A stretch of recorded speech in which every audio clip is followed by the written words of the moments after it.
Hello everybody, and welcome to Think, Engage, Thrive, our show about entrepreneurship, where we showcase some of the most inspiring and innovative entrepreneurs. If you've ever thought about starting your own business, you should watch and listen. We're going to tell you the good, the bad, the funny stories of startups. And tonight, we're thrilled to have with us Marco Pelusi. Now, most of the time when we speak on this show and the entrepreneurs that we have, they're always creating some sort of product, some sort of, whether it's a consumer product or whether it's a software product or an app.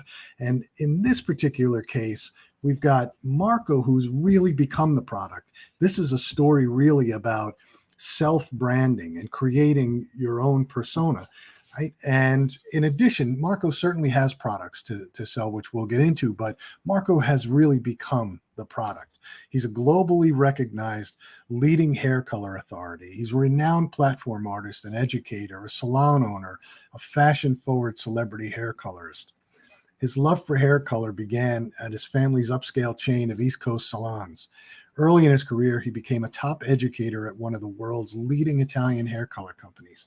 He was then sought out to be the National Haircolor Educator for an esteemed Los Angeles-based company. So to date, he executes standing room only, sold-out performances on the stage of international beauty shows. And Marco also appears regularly on TV as a hair color makeover expert on Fox, Hallmark, KTLA. But his premier studio is located in the heart of trendy, ultra-chic West Hollywood design district. He's a luxurious spa-like salon as the premier retailer of his Marco Collagen Color Guard hair care system, the first and only complete collagen-based system developed for chemically treated hair. So we're going to bring Marco in and we're going to talk about it. But again, this is a different perspective because really Marco's created himself as the brand. Marco is the product. So Marco, thanks for being here and welcome. Absolutely. It's a thrill. It really is an honor to be here with you, Phil. Yeah, it's really great. I mean, the stuff that you do, you're very active on social media. People are always following what you're doing. You've obviously created this world of fascination because it's really a different perspective. I think most of the time when you see hair products or you see people talking about it, they're sort of not really the personality, but you're actually the brand, the personality behind the brand. You're everything. It's really about you. So let's take a step back and really go back to your entrepreneurial journey, because as you said in your bio, it really started with your family's business, and you've had an early, obviously an early look at what it means to be an entrepreneur, what it means to be a salon owner, what it means to do all these things. So why don't you take us back and let's start from there, and then we can continue to move on through your life. It's interesting. My experience has really been about finding ways to express my talents and then sort of commingling them together. So I grew up back east in Pennsylvania. My family has a chain of salons there. And when I was young, an Italian hair color company came in and trained us on how to train our staff on hair color. And I always had a love for speaking and for theater, and I also had a love for hair. And when I saw these people up on stage teaching us how to teach hair color, I thought, boom, that's what I want to do. So I saw that, and then I asked them for a job in California because I also wanted to get out of the cold weather. So I just couldn't wait to get out of Pennsylvania, as much as I love my family and everybody on the East Coast. So they graced me with the job, and I worked with them for a while in Italy as well in the interim. And when I got out to California, after a while, I loved what I was doing. I worked for another company here in LA, creating products. It was a wonderful experience, creating hair color, creating products to preserve hair color, working with the health and the integrity of the hair. And I did it for so long, and I realized, I'm really good at creating products, and I'm really good at teaching and speaking, and I'm in the middle of LA and I've got a couple of celebrities. Why don't I open up a salon? It sounds so easy, right? Right. It's not, but I thought the only way to really do it, to really have my own products, which is after a while working for someone else and doing all this work, I thought, I don't really want to have an opening order for somebody else's products. No offense to any of the wonderful manufacturers that are out there. And so I went back to our family friend who's a chemist and I said, look, I'm a colorist. I've worked in-house at hair color companies. How can we take what I've learned and create a product line that's specific to color treated hair? And he said, sure. And then we both came up with collagen mutually. And the collagen ended up being the secret to the product. But to have that, I had to have the salon. So within a short period of time, I had to come up with a salon, a product line, and also commingling the teaching as well. And I still do a little bit of all of it. And some of it is teaching the consumer, but some of it is teaching the hairdressers. I still go out independently and teach the hairdressers as well.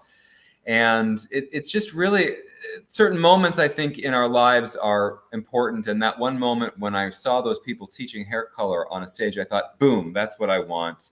And then other moments, like another, what do they say, a watershed moment? Yeah. Is when I knew I don't want to have an order of anybody else's products when I open my salon. I want my products ready for my salon opening. So those kind of moments, and if you can really trust your gut and really believe in yourself and find others along the way who will believe in you and support you and who you can help and believe in as well, I think that really helps keep it going over a long period of time. Yeah. I'm always envious of people that at a young age see the light of what they want to do and know it right away and then just start working towards it, because it's very rare that you find that. I think a lot of times it takes people a longer period of time, but to have that epiphany and to have that, moment, I think is a really great thing. And then obviously you can set your goal and then the steps to get there. So, well, my sister said to me that she wished she had the wherewithal to think about that herself. And it just sort of happened for me. I do think that things happen to people at the right time. And if you can sort of pay attention to it, I think that's part of it too, is kind of listening and paying attention to what's going on and trusting your gut. That's part of it too. yeah, I would agree with that. But I also think, sometimes people jump around, or a lot of entrepreneurs jump around, because they're always looking for the next big thing or the next big idea. I know that's how I am. I'm always writing things down for the next big idea. And I even still today, I still keep looking at it going, oh, there's a way to solve this problem. I know there's a way to solve this problem.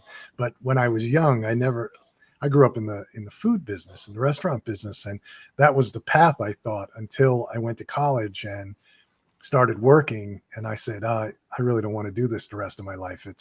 It's not a good life. And I got into it in a different way, but I think there was a period of time where I was not as focused, let's say. Yeah, I really feel like doing the same thing, not boring, but consistently, day in and day out, and speaking the same message, if it's a good one and a solid one and it has integrity. I think doing it day in and day out and role modeling that for the people around you, it's not boring. I think it's almost consistency. I think is really important over time too. I have found my success has been more about time rather than just a one hit wonder. It's like, how long can I stay and continue to say the same thing and continue to do the same thing and talk the same talk and walk the same walk. And then the work kind of speaks for itself, whether it's my clients or the products or even the people that work for me, because there's a lot of different components to it. And it's more about the relationships over the long term, even like you and I being friends for so long. It's really about the relationships, I feel like, over the long term. And then people come to trust you and they realize, oh, yeah, Marco must know what he's doing because he's been at this a while. It's like, let me call Marco. He must know what he's doing. He's got to know something. He's been doing it a long time and it looks pretty good. So let's check it out. Even Well, with I understand what you're saying. It's about consistency, about doing the same things over and over again. But it's also things change, whether it's even small micro changes in the world.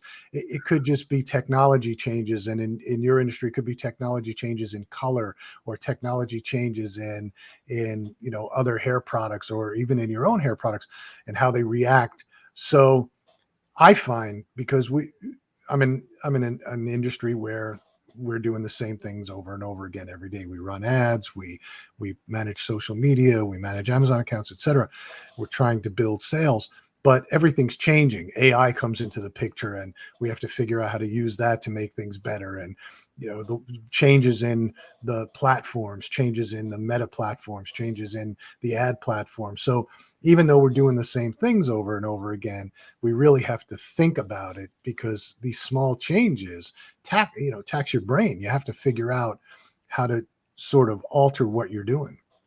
And I would imagine it's got to be the same for you. So true.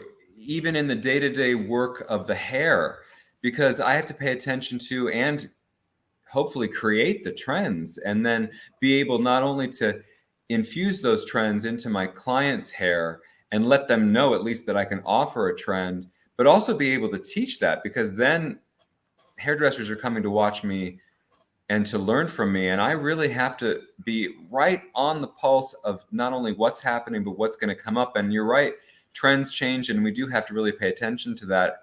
So that has to do with the hair work, and also the products that we use. But also, it's funny that you would mention that. COVID comes to mind, because we were talk about change. And I mean, we were shut down out here in California for the better part of a year. And wow, I didn't stop. I thought, what can I do? And I thought, I can teach online. So I learned how to teach online, and I had a whole team of people with me. I had a camera. We were all wearing masks, because we weren't allowed. But that was one thing we were legally allowed to do, as long as we weren't working on a client. So I started teaching online. And then that's what really kicked in, even into high gear, the products that I sell online, my hair care products online, because I had much more time to devote to it. Yeah.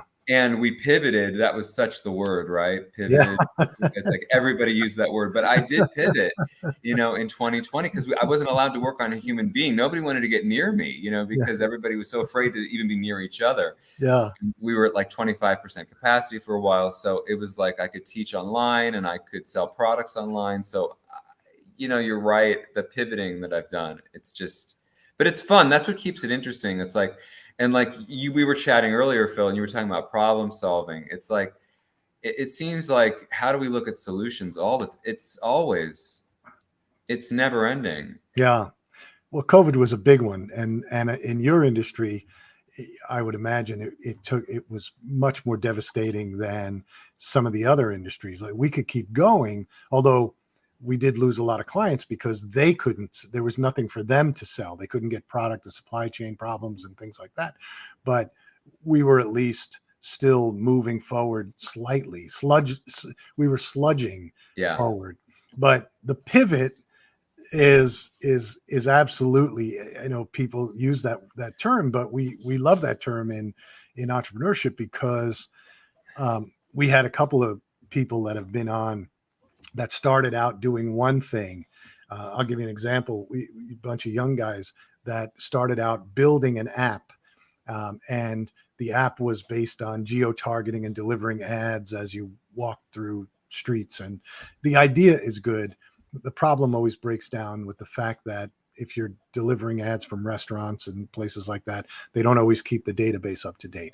But these guys invested time and effort and money, and it wasn't working. And they were about to give up when they pivoted entirely and turned themselves into app developers, because they had learned so much about apps.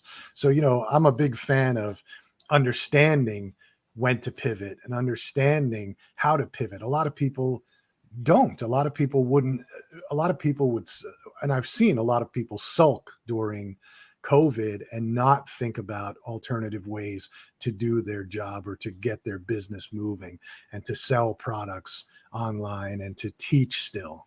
So the pivot is maybe an overused word, but it's a real word. Yeah. Yeah. The pivot is real. Yeah.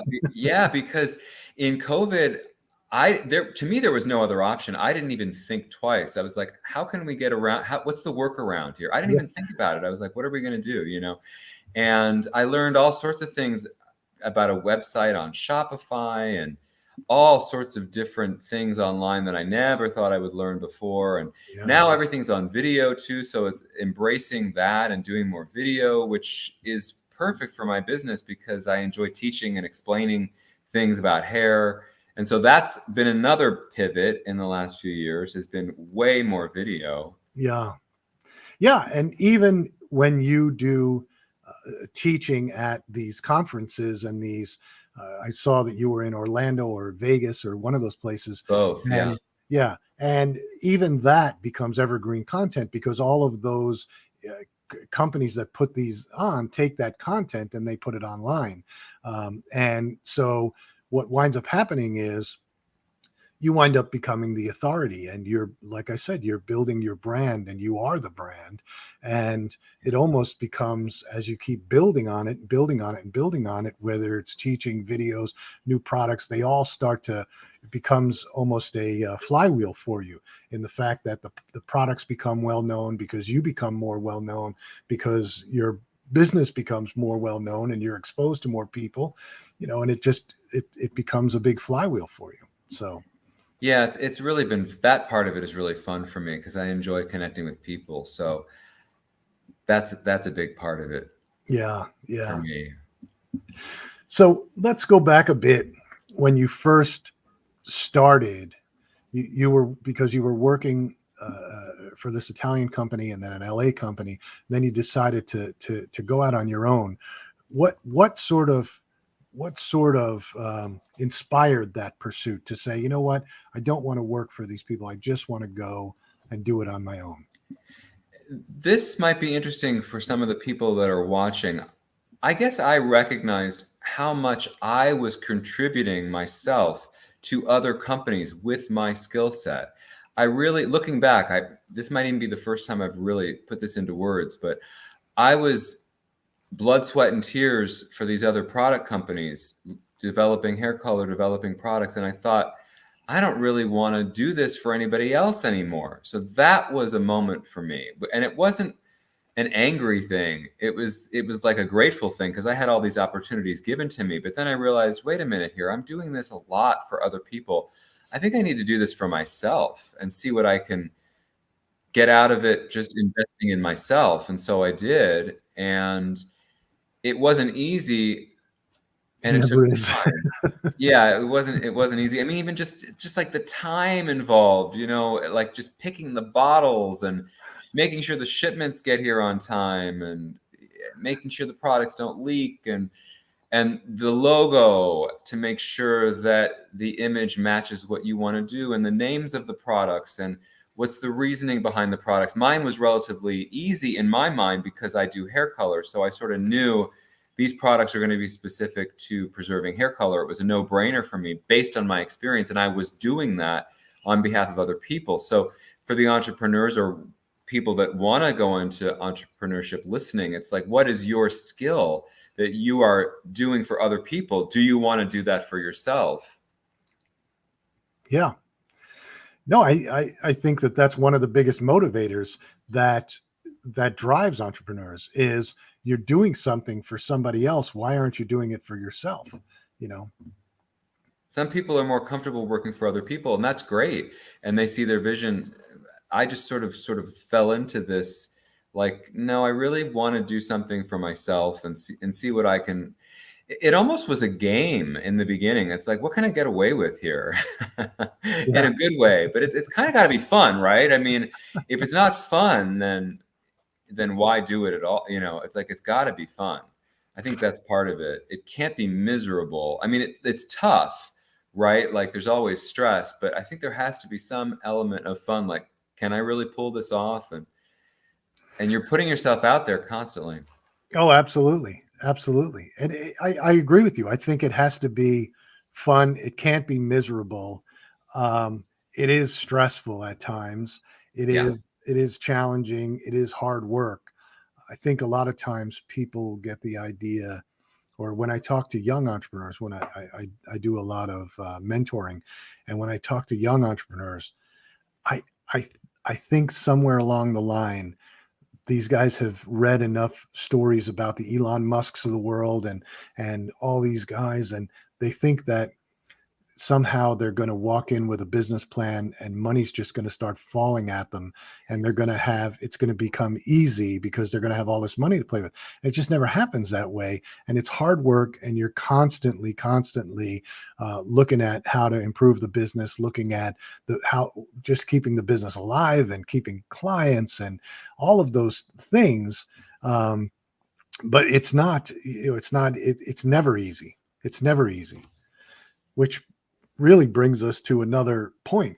So when you first started, you had to have obstacles that you had to overcome.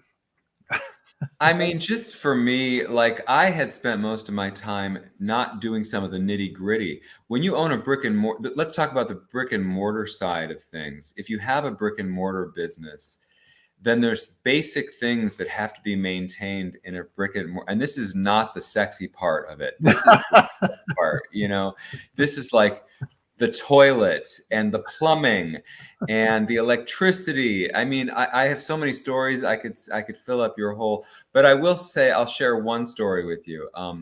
And that was when we opened. It was a blessing. I got busy. I had several hairdressers automatically renting stations from me, and it was great. We were busy, but we didn't quite realize that we needed a larger hot water heater. And so on a Saturday afternoon, like around 2 o'clock, we were so busy that the hot water would often go out. And in a hair salon, that's like the computer going out. Yeah. Most businesses.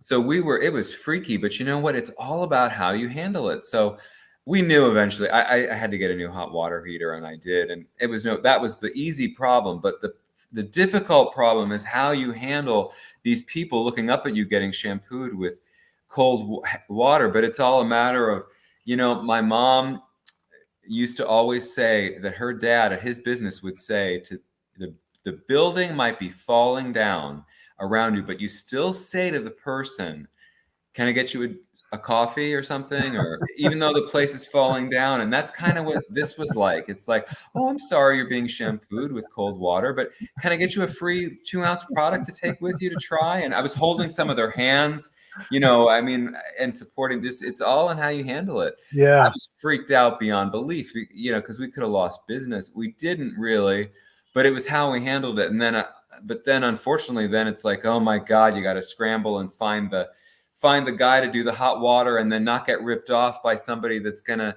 try to take advantage of you because you need to get it done so fast, and having a level head to get quotes and getting 3 quotes for the new hot water heater so that you have something to compare against. And I mean, that's the reality of a brick and mortar business too. Oh, yeah. That was a challenging day. That was a challenge. I mean, there's others too. I mean, there's others out here in California, because sometimes we have rolling blackouts with the electricity going out. Oh, really? And so that's a whole other thing too. It's like, what can we do? Talk about a workaround or a pivot is, what services can we offer with no electricity? That's a new one too. You can still use the water, right? But you can't use anyway. How long does the electricity go out for? Luckily, it typically, and knock on wood, it hasn't happened. I'm going to find some wood and knock right now. It hasn't happened this year yet, and it hasn't happened for a while, but typically it's only about a day at the max, in which case we've been able to work around that. And the hot water, speaking of hot water, still lasts for a while. So there's things you can do. But see, then it's about shipping products. It's like, now we've got to make sure we have internet connections. And so there's a whole other level. I mean, it's interesting what we need now that we didn't need when I first opened in 2005. We were just barely getting into websites back then. Yeah. It's funny that you mentioned 2 people that can't pivot or don't want to pivot. It's all about pivoting, because I do know a retail business, and I know an owner who was very successful with beauty products, but this is way back, did not really want to get involved in the online world. And that store is gone now. Yeah. And I think if that person had developed a website, that they may have still survived, because a lot of people like looking online, especially today. I don't even need to say that, but even before COVID, they didn't want to get online. And it really is about offering. Don't you think that online presence is so important? People just Google you without even thinking, or they just speak it into their phone now. It's like, I'm going to find out anything online. Well, I was an early adopter of online selling. I had built stores in Washington, D.C., food stores, meal stores.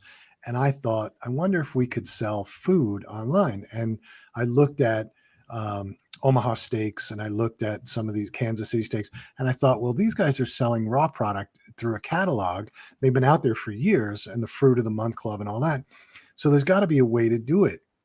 So we actually started in 1998 and built a website that was attached to the stores, and we definitely scaled up, but the distribution channels, FedEx, UPS, USPS, were not capable at that time of really handling it. I mean, we did it, and we did it enough to attract a major supermarket chain who wound up buying us, the stores and the website, but it was a struggle because we were so unprepared because nobody had come before us, right? There was no model to look at. Amazon was out there, but Amazon was selling books, music, CDs, DVDs. And frankly, what people don't remember, to your point about this company not jumping on and selling, here's an interesting quick anecdote.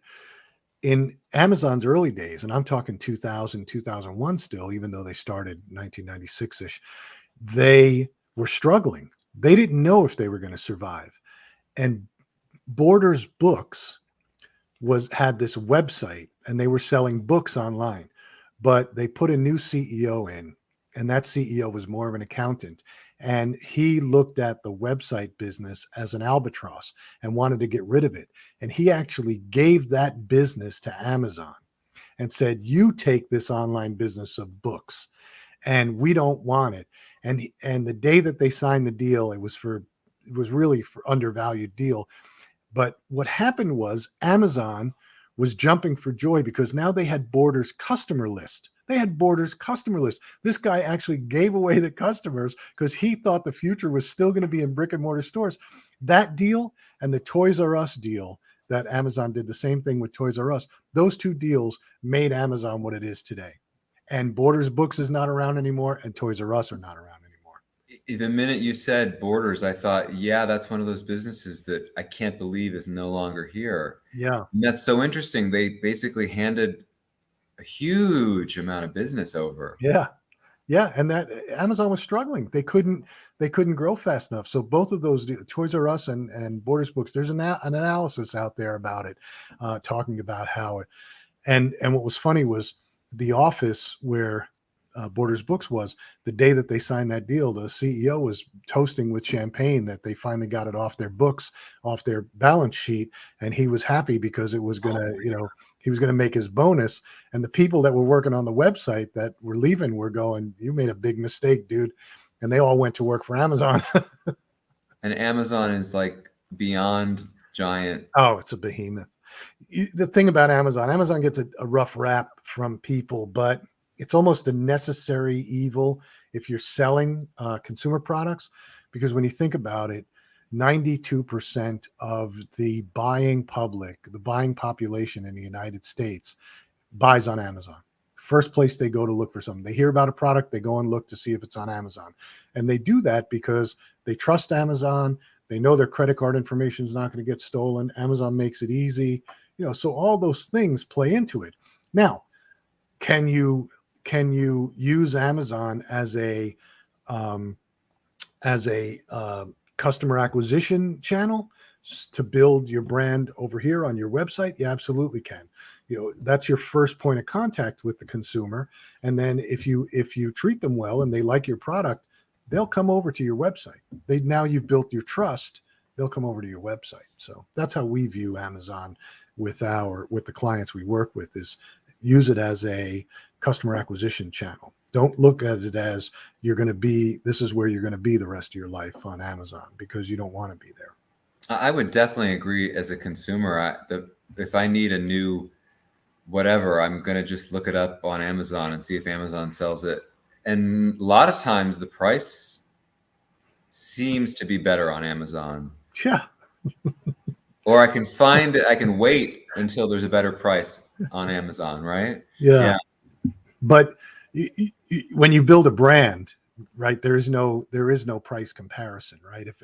If I go and look for Marco products, nobody else is selling Marco products, so right. I don't have to worry about the pricing issue. When it comes to generic products like Colgate toothpaste or things like that, yeah, absolutely, Amazon's always going to have the best price because they're putting downward pressure on all the sellers to get the best price and downward pressure on the brands. So you're always going to they're always going to have the best price, and they also don't want to cede any amount of turf to any other retailer, whether it be Walmart or Target or anybody. They're just not going to cede any turf. So it's Interesting. yeah, it is. It's very interesting. So I love e-commerce. I think I, I grew up in retail, but as soon as I started working in e-commerce, it was an aha moment for me because I love the data that I can get back about the consumer. I love the data and the understanding, which when you have brick and mortar, you're guessing, you're doing surveys, you're doing focus groups. That's just guessing.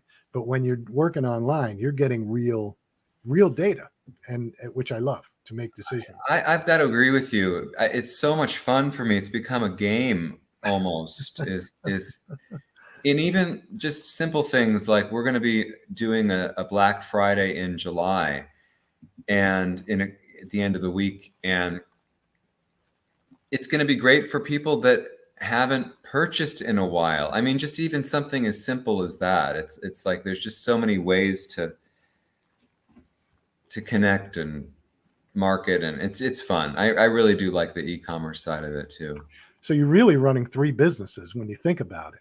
You've got your store, you've got your online sales that you're fulfilling out of your store, and then you've got you doing all these, you as the celebrity going out and building the brand.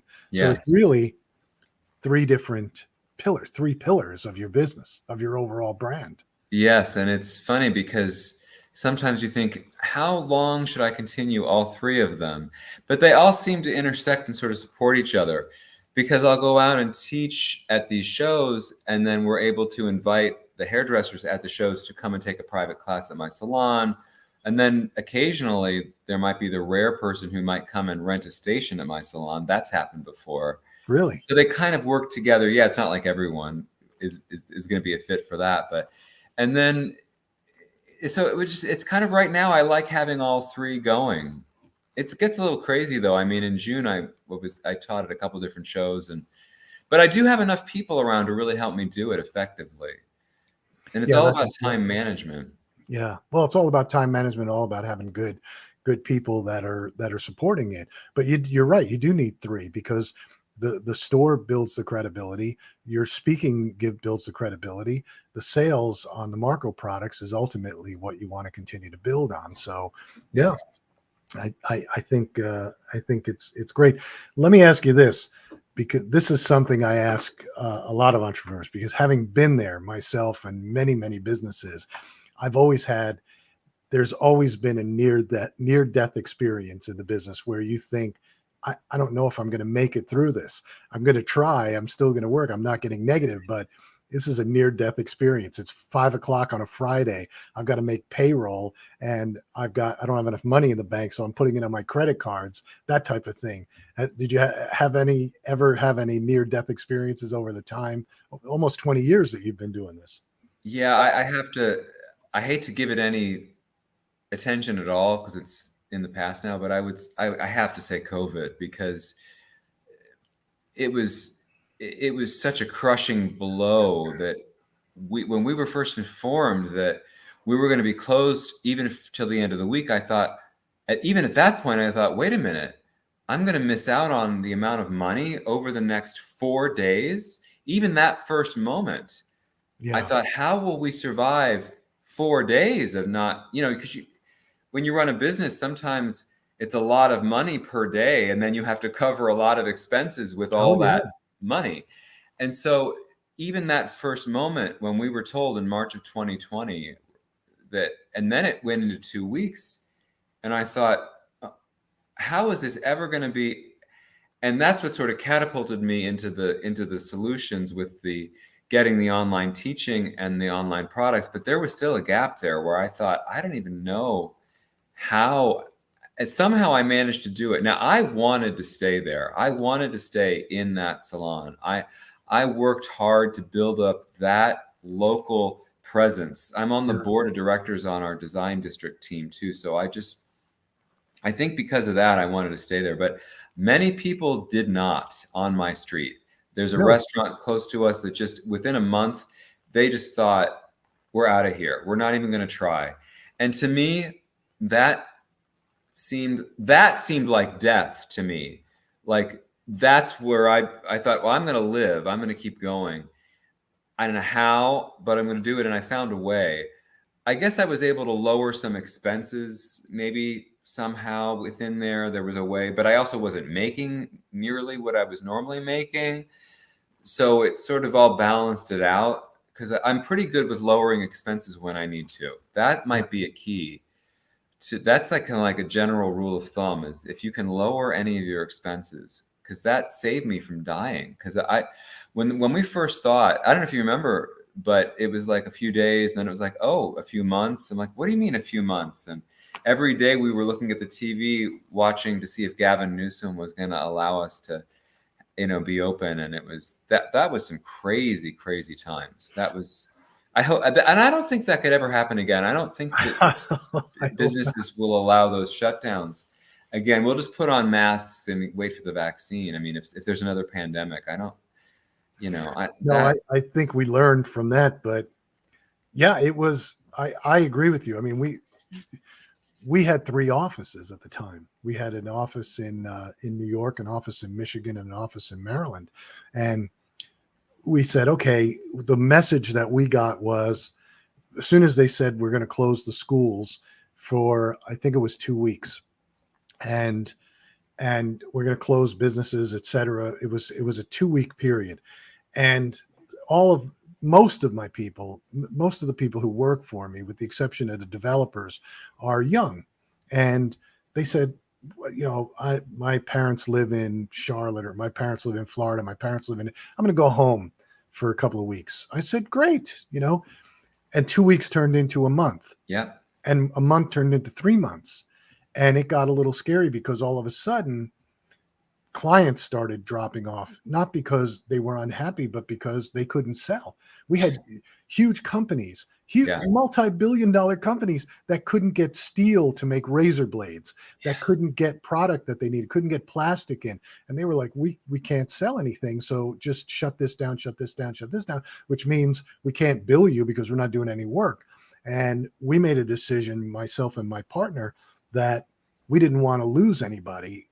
So we just said, we'll keep paying them, and we just won't take a salary until this thing blows over. Yeah. Well, September comes, 2 of our leases were up for renewal, and it didn't look like anything was changing. And we were so entrenched with being virtual at that point that we said, well, let's not renew the leases. We can always go back if we need to. I'm sure there's another place we can find. Then the 3rd lease came up in November, December. We didn't renew that. And we lost some people because they got other jobs, or they decided to, one person set up a van with her boyfriend and drove the country and, did stuff like that. So we did lose a couple of people, but only by their choice. But it was a scary period of time. And we still haven't, to this day, we still have not recovered what we had before COVID.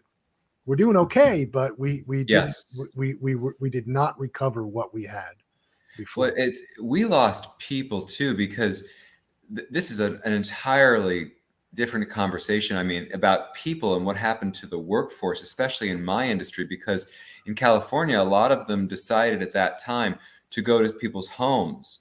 So there weren't as many people working in a salon setting. So it's been a challenge for me to find people to rent from me, stylists who value being in a salon. That we still haven't quite had the same staff. We have a real quality of people now, but not as much of the quantity. And I'm actually okay with it, but Yeah, you're right. It hasn't been, it's not quite the same in the brick and mortar, but you kind of referred to what I was talking about, which is lowering expenses. Oh yeah. I mean, that's, you had to do that if you wanted to survive. And then you touched on the supply chain thing. My chemist, it was so hard for him to find, and he's still having problems, but finding some of these ingredients. And then when he was even able to get the ingredients for the products, the cost was Oh, insane. And so we've had to work around that. And then also with the bottles themselves, we had to work around that and trying to find the bottles. And when you find the bottles, how many can you have? And when can they be shipped? And when can they arrive? And this kind of stuff. And I guess I'm a glutton for punishment. I'm really passionate about what I do. I just kept going. I mean, some people might have just decided to. I mean, my chemist said that he lost 40% of his product business during COVID. I think I can about imagine. 40% of his salons that he was creating product for went out of business. Yeah, I can believe it. I still think it was a very trying time for every single business, and every single business didn't, because nobody knew what the end game was. If you said, okay, well, it's going to be like this till December, you could have planned differently, but we were planning every week for, okay, it's going on for longer and it's going on for longer and it's going on for longer. But when we started to see some of our clients, and again, some of our clients, we had the second largest razor company in the world, and telling us we can't get plastic, we can't get razors, we can't get steel imported so we can make razor blades, we can't get tubes and bottles for the shaving cream and aftershave, we can't get any of that. And they're saying, we're on hold for at least 6 months. So you're like, okay. And then that 6 months became a year. And then that year became a year and a half. And it didn't start to really come together for another, it was almost 2 years that we didn't do anything for 2 or 3 of our clients, nothing. And then they started to pick up, but it was amazing what was happening. But you're right. If you could get the bottles, and how much do they cost now? And containers coming in from overseas that used to cost $25,000 or $3,000 now were $30,000. And it was an insane period of time. But from a business perspective, you really learned how to adjust, how to make adjustments to survive and to stay alive, without making the cuts. The pivot is real. I think that's like the title of the show. It's also been a great therapy session. We should do this more often, because it's good to vent all this. That was a challenging time for business.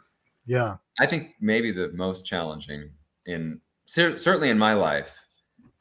Yeah, there was your near-death experience, but you figured out, because I think, again, a lot of people just, like you said, you had restaurants that just closed. I think a lot of people said, I'm not going to do this. Yes. Whereas a lot of restaurants focused on takeout and delivery and just started pushing that, and I think made it through. But there was what was that word that they used to describe when you would pick up at the driveway? It was like whatever that was, like nobody wanted to touch each other. Oh yeah.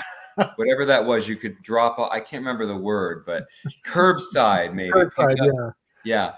And that was a pivot too. And I actually, the other thing that I was thinking about was the virtual side of things. Speaking of virtual, I started to develop virtual teaching. And I think that's a whole world that really took off. Yeah. People were quick to adapt to that. It was cool the way it happened. We got camera people, and people didn't have much to do because they weren't really working. So it was kind of a nice time to gather a group, and that was kind of fun doing the virtual teaching. Yeah, I think that people have adapted to really an online world of,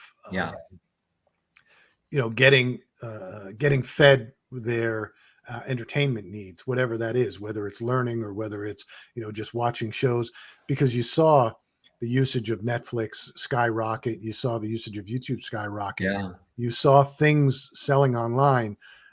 I remember, because we always track online growth in different categories.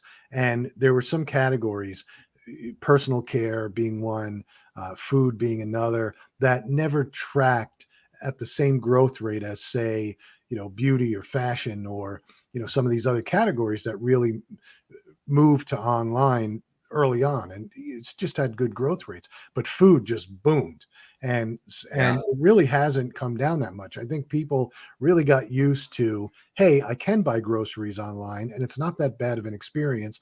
I can buy from Costco, I can buy from Sam's Club and have all this bulk stuff delivered. I'm still going to need to go to the supermarket to buy my perishables, but this really saves me a trip. And it was funny. I don't want to keep harping on COVID, but my wife is in a different industry. She's in the senior care industry, and she came to me in January and said, "I think this is going to be bad. I'm tracking this COVID, and I think it's going to be bad. We should get an extra refrigerator, an extra freezer, and we should start stocking up on certain things." And that's all you have to tell me, because I'm a great shopper for that kind of stuff. So I'm stocking up on things, and I'm thinking, well, we'll have it, we'll have it. I'm buying, five bags of dog food. I'm making sure we have paper towels, toilet paper, everything. So by the time COVID hit, everybody was scrambling for stuff. I had things amassed in the shed that nobody else had. I had freezers stocked and refrigerators stocked, and I was like, oh my God, my wife was right. So it was an interesting time. So For sure. yeah. I mean, even just from a perspective, I don't want to get on this too much, but like, it's interesting to track trends of who buys what when, because, for example, in the beauty world, lipsticks went down a lot. Yeah. Because if you think about it, women were wearing masks. Yeah. It's just, that was just one interesting thing. It was interesting who buys what when and why. Yeah. That is interesting. So what's something you do outside of work that you're particularly passionate about, interested in, something that's not work related, to just Travel, I would say number one would be travel, and I want to do more of it. The last really amazing trip that I did was last October. It was back to Zurich in Switzerland, where I love Switzerland, and I was with my dad and my cousin. And then we took a train down to an area we hadn't been called Lugano. I do enjoy tracing my Italian roots. And then we went down to Rome, which is where some of our family is. So I love Italy. I want to do more. I want to spend more time in Europe, especially in Italy. I love the travel. I'm good now with what I'm up to, and I love to be able to infuse the travel with the work. But in the next 5 to 10 years, I want to even spend more time with travel. And then I also just like a nice dinner and a nice meal out here. Also, another thing that I haven't done in a while that I really enjoy is singing. I think really it's fun to have a hobby, and that's something that I like to do. I haven't done it in a while, but singing professionally, or singing just in a. I never really got to the professional level. It's really in the fun category. I'm pretty good at it, but it's really in the fun category for me. So Not like karaoke singing. not karaoke, a step up from karaoke. It's typically like a nice choir that doesn't require too much of my time, because then it starts to feel like work. Right. Or just there's here in LA, there's so much opportunity Oh, sure. for people that wanted to be whoever or whatever. And so there's cabarets, and you can go and sing. I can sing a solo and that kind of thing. I wanted to that's one I haven't gotten back into. I have started to get back into the travel over the last couple of years. Yeah. But I really want to do more of the singing too. Yeah. That's great. It is fun to have other stuff going on outside of work. Oh, I agree with you. I need it. Yeah. I can't live without it, because if you just focus on work all the time, it just gets it gets boring. Life gets boring. So, Even if you can distract, even for a few minutes during the day, if you can just get away from your work and do something else, my brain gets so much better when I just come back to it, as opposed to like powering through. Do you know what I mean? Like every single minute, it's like if you can just take a time out, and go and whatever it is, even if it's just a cup of coffee or something, and you come back, your brain's refreshed. I think the same thing is true with hobbies. Yeah. Well, you need to. I think you need to wind down a bit. I make a conscious effort to not start work, because if it were, sometimes with myself, if something happens, I start reading my emails over coffee. I get up early in the morning and take the dogs for a walk, and I'll read my emails while I'm walking, and I'll see something, and then I think, okay, well, as soon as I get back, I'm going to do this. And if I start doing that, I can start working at 6 o'clock in the morning and not stop.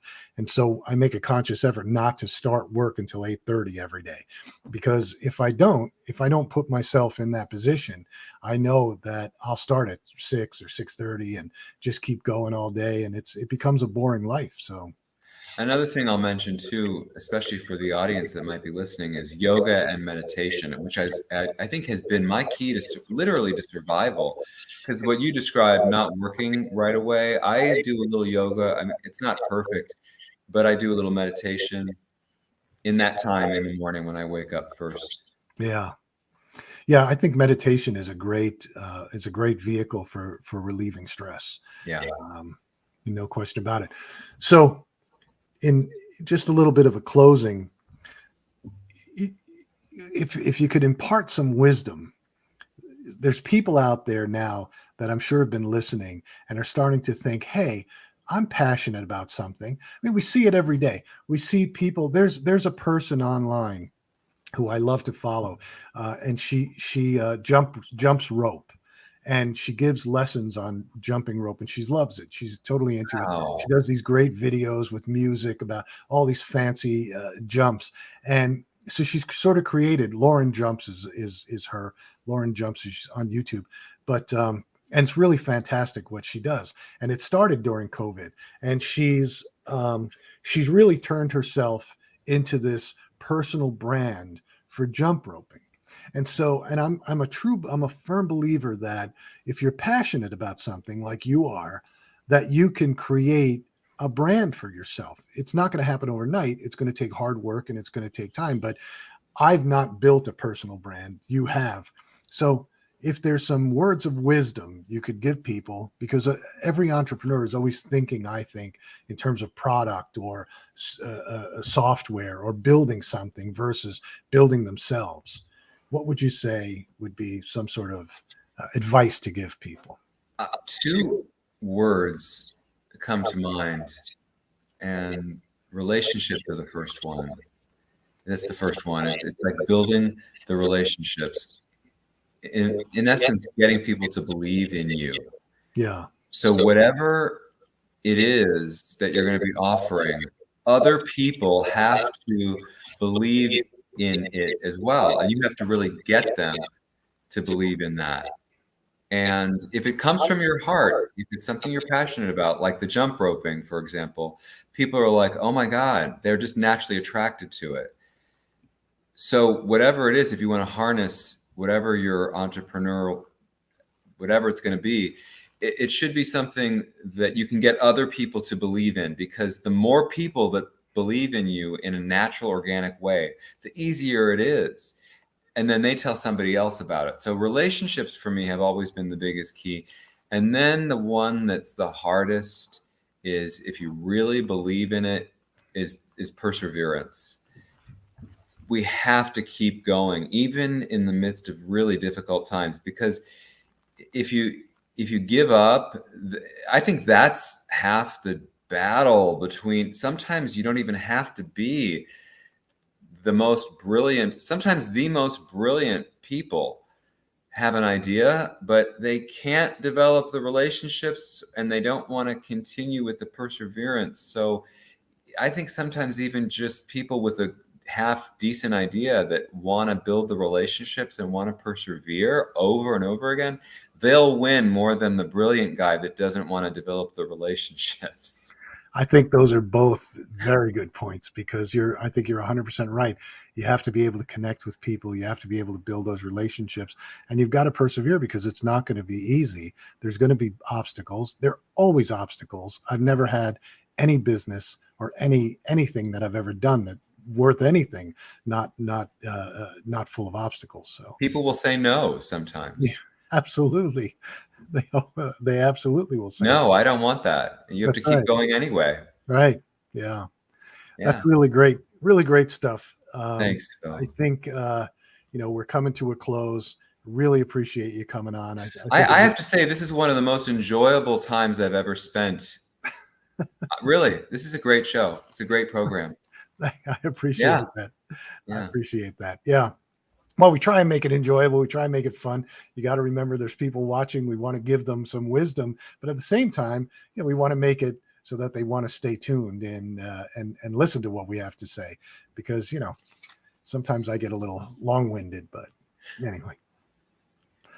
But That's really great. enjoyed having you, and I'm really happy that you came on. And I think it really gives a great different perspective than what we usually have on.